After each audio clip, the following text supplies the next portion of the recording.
Et bonjour à toutes et à tous, c'est Nio et bienvenue dans ce drawing game consacré à Shadow of the Colossus. Un grand jeu qui est arrivé sur nos PlayStation 2 début 2006, afin de nous permettre d'incarner ce jeune homme théoriquement nommé Wander, pour sauver sa belle des griffes de la mort. Pour cela, on se retrouve à affronter 16 colosses au fil du jeu, en parcourant à cheval un monde ouvert guidé par la lumière de notre épée.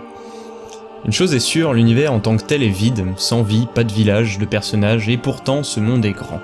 J'ai eu l'impression en découvrant le jeu à l'époque, enfin vous savez cette impression dans la plupart des jeux auxquels vous jouez,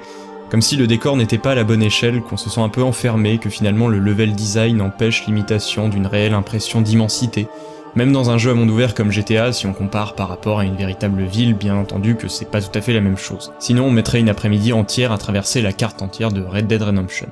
Mais voilà, Shadow of the Colossus a été pour moi le premier et encore à l'heure actuelle un des seuls jeux qui m'a apporté une telle sensation d'immensité, ces galopades à cheval, ces décors qui déjà à l'époque envoyaient de la compote fait maison, et surtout les colosses. Bah oui, on a rarement vu des ennemis, du moins ces êtres que l'on est obligé d'affronter, aussi balèzes. Franchement, le jeu est calme, dès l'introduction, tout se passe dans une certaine ambiance délicate et sereine bien que triste, et le rythme est lent, on se voit larguer dans ces contrées de sable et de roches, puis tout à coup, vlam, un être titanesque apparaît à l'écran,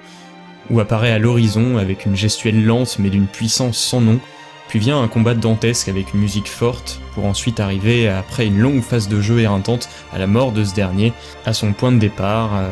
à cette ambiance sonore quasi absente, mis à part les sons du héros, tout cela accentuant cette impression de solitude.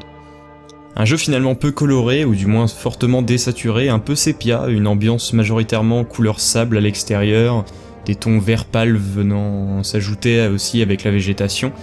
une lumière éblouissante des particules ou autres poussières emportées par ce vent perceptible dans les tempêtes de sable et de fumée, souvent provoquées par nos copains les colosses.